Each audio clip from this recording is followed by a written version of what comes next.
ನಮ್ಮ ಶ್ರೀನಿವಾಸ್ ಅವರು ಹೇಳಿದರು, ಹಾಲು ಉತ್ಪಾದಕರ ಸಹಕಾರ ಸಂಘಗಳು ಯಾವ ರೀತಿ ನಡೀತಾವೆ, ಇಲ್ಲ ಇವತ್ತೇನು ಅದರಿಂದ ಉತ್ಪಾದನೆ ಇಲ್ಲ ಯಾವ ರೀತಿ ಮಾಡಿದ್ರೆ ಇವತ್ತು ಮುಂದಕ್ಕೆ ಹೋಗ್ಲಿಕ್ಕೆ ಸಾಧ್ಯ ಇದೆ ಅನ್ನೋದನ್ನು. ಇವತ್ತು ಹೆಂಗಾಗಿದೆ ಅಂತಂದರೆ, ರೈತರಿಗೆ ಹಾಲು ಉತ್ಪಾದಕರ ಹಾಲು ಯಾಕೆ ಕಡಿಮೆ ಆಗಿದೆ ನಮ್ಮಲ್ಲಿ ಅನ್ನೋದನ್ನು ಅವರು ಹೇಳಿದರು. ಕಾರಣ ಆದರೂ ಇಷ್ಟನೇ, ಇವತ್ತು ಹಸು ಸಾಕಾಣಿಕೆ ಮಾಡಿದರೆ ಖಂಡಿತ ಒಂದು ಸಂಸಾರ ನಡೆಸ್ಲಿಕ್ಕೆ ಸಾಧ್ಯ ಇಲ್ಲ ಒಬ್ಬ ಸಾಮಾನ್ಯರು ಅಂತಕ್ಕಂಥ ಭಾವನೆ ನಮ್ಮಲ್ಲಿ ಬೆಳ್ಕೊಂಡಿದೆ. ಅದು ಖಂಡಿತ ಸುಳ್ಳು. ಕಾರಣ ಏನು ಅಂತಂದರೆ, ಇವತ್ತು ನಾವು ಬರೀ ಅದರಿಂದನೇ ಇಲ್ಲ ಹಸು ಸಾಕೋದ್ರಿಂದನೇ ಜೀವನ ಅಲ್ಲ, ಅದನ್ನು ಎಲ್ಲ ರೈತರು ಕೂಡ ಉಪಕಸಬಾಗಿ ಇಟ್ಕೊಂಡಿದ್ದೀವಿ. ಆ ಉಪಕಸಬಾಗಿ ಇಟ್ಕೊಂಡಿರೋದ್ರ ಉದ್ದೇಶ ಇವತ್ತು ಬರೀ ಹಾಲಿಂದನೇ ನಾವು ಬದುಕಬೇಕು ಅನ್ನೋದಕ್ಕಿಂತ ನಾವು ರೈತರಾಗಿ ನಮ್ಮ ಮನೆಗಳಲ್ಲಿ ದನ ಕರು ಹಸು ಇಲ್ಲ ಅಂತಂದರೆ, ನಿಜವಾಗಿ ಹೇಳ್ತೀನಿ, ಅದನ್ನ ಇಟ್ಕೊಂಡಿರೋಂಥ ರೈತರು ಯಾರನ್ನ ಇದ್ರೆ ಬೇಜಾರು ಮಾಡ್ಕೊಂಬೇಡ್ರಿ, ಖಂಡಿತ ಅವನು ರೈತನೇ ಅಲ್ಲ ನನ್ನ ಪ್ರಕಾರ. ಕಾರಣ ಏನಂದರೆ, ರೈತನ ಬೆಳಗ್ಗೆ ಇದ್ದರೆ ಆ ಹಸುವಿನ ಮುಖ ನೋಡಬೇಕು, ಅದರ ಸಲಕರಣೆ ಮಾಡಬೇಕು, ಅದರ ಗಂಜಿನ ಅದರ ಸಗಣಿನ ಎತ್ತಿ ತಿಪ್ಪೆಗೆ ಹಾಕಬೇಕು, ಅದನ್ನು ತಗೊಂಡೋಗಿ ತೋಟಕ್ಕೆ ಹಾಕಬೇಕು. ಇವತ್ತು ರೈತನಿಗೆ ಅದು ಬಹಳ ಮುಖ್ಯವಾದ್ದು. ಬರೀ ನಾವು ಹಾಲಿಂದನೇ ಇವತ್ತು ಹಾಲು ಏನು ಉತ್ಪಾದನೆ ಮಾಡ್ತೀವಿ, ಹಾಲಿಂದನೇ ನಮ್ಮ ಜೀವನ ಅಲ್ಲ. ಹಸು ಸಾಕಾಣಿಕೆ, ಕುರಿ ಸಾಕಾಣಿಕೆ ಇವೆಲ್ಲನ ಕೂಡ ಈ ಭೂಮಿ ಹುಟ್ಟಿದಾಗಿನಿಂದನೂ ಇವತ್ತುವರೆಗೂ ನಮ್ಮ ಜೊತೆ ಬಂದಿರತಕ್ಕಂಥ ಒಂದು ಕಸುಬು. ನಾವು ಯಾವತ್ತೂ ಬೇರೆದ್ರಲ್ಲಿ ಎಷ್ಟೇ ಸಂಪಾದನೆ ಇದ್ದರೂ, ಬೇರೆದ್ರಿಂದ ನಮ್ಗೇನೇ ಆದಾಯ ಇದ್ದರೂ ಸಹ ರೈತನು ಅವನವನ ಶಕ್ತಾನುಸಾರ ಒಂದು ಹಸ ಆಗ್ಬೋದು, ಕುರಿ ಆಗ್ಬೋದು, ದನ ಆಗ್ಬೋದು, ಇದನ್ನ ಇಟ್ಕೊಂಡು ಬದುಕಿದ್ರೆ ಮಾತ್ರ ನಾವು ರೈತರು ಅಂತ. ಆದರೆ ಇವತ್ತೇನಾಗಿದೆ, ಕೂಲಿಗೆ ಹೋದ್ರೆ ಒಬ್ಬ ಹೆಣ್ಮಗಳು 500 ರೂಪಾಯಿ ಸಂಪಾದನೆ ಮಾಡ್ತಾರ, ಒಬ್ಬ ಗಂಡು ಮಗನ 1000 ರೂಪಾಯಿ ಸಂಪಾದನೆ ಮಾಡ್ತಾನೆ. ಇವತ್ತು ಅದೇ ಹಾಲು ಹಾಕಿದ್ರೆ ಆ ಹಸು ಕಾಯಿಲೆ ಬಂತು ಅಥವಾ ಇನ್ನೇನೋ ತೊಂದರೆ ಆಯಿತು, ಇನ್ನೇನೇನೋ ಆಯಿತು, ಅದರಿಂದ ಸಂಪಾದನೆ ಬರಲ್ಲ ಅನ್ನೋ ಒಂದು ಕಾರಣಕ್ಕೆ ನಮ್ಮಲ್ಲಿ ಕಡಿಮೆ ಆಗಿದೆ. ಅದ್ರ ಜೊತೆಗೆ ಇವ್ರು ಹೇಳಿದ್ರು ಸಿಲ್ಕ್ ಅಂಡ್ ಮಿಲ್ಕ್ ಅಂತ. ಇವತ್ತು ಸಿಲ್ಕು ಕೂಡ ನಮ್ಮಲ್ಲಿ ಇವತ್ತು ಮೊನ್ನೆ ನಮ್ಮ ಘನ ಸರ್ಕಾರದ ಮುಖ್ಯಮಂತ್ರಿಗಳು ಒಂದು ಉದ್ಘಾಟನೆ ಮಾಡಿದರು. ಇಲ್ಲಿ ಒಂದು ಹೈಟೆಕ್ ರೇಷ್ಮೆ ಮಾರ್ಕೆಟೇ, ಈಗಿರೋ ಮಾರ್ಕೆಟ್ಗೆ ಇವತ್ತು ಗೂಡಿಲ್ದೆ ಆಗಿದೆ.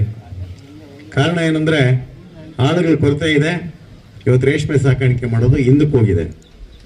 ಇವತ್ತು ಖಂಡಿತ ಅದು ಕೂಡ ಹಿಂದಕ್ಕೆ ಹೋಗಿರೋದು ಎಲ್ಲೋ ಒಂದು ಕಡೆ ನಾವು ಹಿಂದುಳಿಲಿಕ್ಕೆ ಒಂದು ಕಾರಣ ಕೂಡ.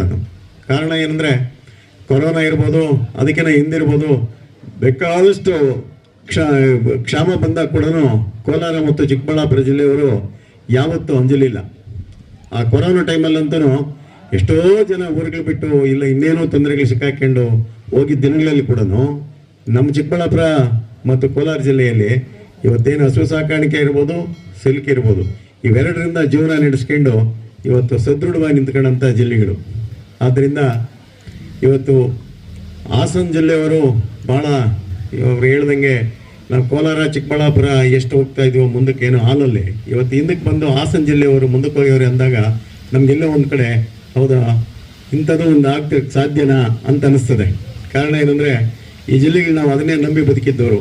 ಇವತ್ತು ಅಷ್ಟು ಹಿಂದಕ್ಕೆ ಹೋದರೆ ನಾವು ಖಂಡಿತ ನಾವು ಹಿಂದುಳಿತೀವಿ, ಹಿಂದಕ್ಕೆ ಹೋಗ್ತೀವಿ ಅಂತ ನಮ್ಮ ಭಾವನೆ. ನಾವು ಯಾವತ್ತೂ ಆ ವಿಷಯದಲ್ಲಿ ಹಿಂದಕ್ಕೆ ಹೋಗೋದು ಬೇಡ. ಆಮೇಲೆ ಇವತ್ತು ಸರ್ಕಾರಗಳೇನಾಗಿದೆ, ಬೇರೆ ಏನೇನೋ ಸ್ಕೀಮ್ಗಳು ಇನ್ನೇನೇನೋ ಮಾಡೋ ಬದಲು ಇವತ್ತು ಹಸು ಸಾಕಾಣಿಕೆ ಇರ್ಬೋದು, ಕುರಿ ಸಾಕಾಣಿಕೆ ಇರ್ಬೋದು, ಇಂಥವುಗಳಿಗೆ ಉತ್ತೇಜನ ಕೊಟ್ಟು, ಆಮೇಲೆ ಇದಕ್ಕೆ ಹೆಚ್ಚು ಪ್ರೋತ್ಸಾಹಧನ ಕೊಟ್ಟು, ಇವತ್ತೇನು 5 ರೂಪಾಯಿ ನಾವು ಪ್ರೋತ್ಸಾಹಧನ ಕೊಡ್ತೀವಿ ಅಂತ ಹೇಳ್ತವ್ರು, ಅದು ಕೂಡ ಕರೆಕ್ಟಾಗಿ ಬರ್ತಾ ಇಲ್ಲ. ಸುಮಾರು 5 ತಿಂಗಳಿಗೊಂದ್ಸರಿ 4 ತಿಂಗಳಿಗೊಂದ್ಸರಿ ಬರೋ ಮಟ್ಟಕ್ಕೆ ಹೋಗಿದೆ.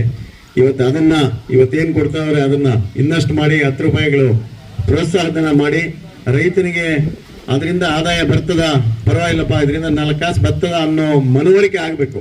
ಆವಾಗ ಹೈನುಗಾರಿಕೆ ಮುಂದೆ ಹೋಗ್ಲಿಕ್ಕೆ ಸಾಧ್ಯ ಇದೆ. ಆದರೆ ನಾನು ಹೇಳೋದೇನು ಅಂತಂದರೆ, ನಾವೆಲ್ಲರೂ ಕೂಡ ಇವತ್ತು ಯಾರ್ಯಾರು ಹೈನುಗಾರಿಕೆ ಮಾಡ್ತಾ ಇದ್ದೀವಿ, ನಾವೆಲ್ಲರೂ ರೈತರು, ಪ್ರತಿಯೊಬ್ಬರು ವ್ಯವಸಾಯ ಇಟ್ಕೊಂಡಿದ್ದೀವಿ. ಇವತ್ತು ನಮ್ಮ ವ್ಯವಸಾಯ ಉಳ್ಕೊಬೇಕು ಅಂತಂದರೆ ನಮ್ಗೆ ಗೊಬ್ಬರ ಭಾಳ ಮುಖ್ಯ. ಆ ಗೊಬ್ಬರ ಏನರಲ್ಲಿ ನಮ್ಗೆ ಆದಾಯ ಸಿಗ್ತಿರಿದ್ರು ಗೊಬ್ಬರದಲ್ಲಿ ನಮ್ಗೆ ಆದಾಯ ಸಿಗ್ತದ. ದಯವಿಟ್ಟು ಎಲ್ಲ ರೈತರು ಕೂಡ ಆ ವಿಷಯದಲ್ಲಿ ಯಾರು ಹಿಂದಕ್ಕೆ ಹೋಗ್ಬೇಡ್ರಿ. ಕುರಿ ಆಗ್ಬೋದು, ಹಸು ಆಗ್ಬೋದು, ಅಥವಾ ಯಾವುದೇ ಒಂದು ದನಕರುಗಳು ಸಾಕೋದ್ರಲ್ಲಿ ಹಿಂದಕ್ಕೆ ಹೋಗ್ದಿರ ನಾವು ಸಾಕಿದಾಗ ಮಾತ್ರ ನಾವು ಮುಂದಕ್ಕೆ ಬರ್ಲಿಕ್ಕೆ ಸಾಧ್ಯ ಇದೆ. ಈ ಒಂದು ಕಾರ್ಯಕ್ರಮನ, ಇಂಥ ಒಂದು ಕಾರ್ಯಕ್ರಮನ ಈ ಹಳ್ಳಿಯಲ್ಲಿ ಸಂಘವನ್ನು ನಡೆಸ್ಕೊಂಡ್ ಬಂದವ್ರೆ. ಅದು ಬಹಳ ಸಂತೋಷ. ಕಾರಣ ಏನಂದ್ರೆ ನೋಡ್ರಿ, ಒಂದು ಬಹುಮಾನ ವಿತರಣೆ ಕಾರ್ಯಕ್ರಮ ಇಟ್ಕೊಂಡಾಗ ಒಬ್ಬ ರೈತನಿಗೆ ಅನಿಸ್ತದ, ನೋಡಪ್ಪ ಮೊನ್ನೆ ಹೋದ ವರ್ಷ ಅವನು ಬಹಳ ಚೆನ್ನಾಗಿ ದನ ಸಾಕಿ ಅವ್ನು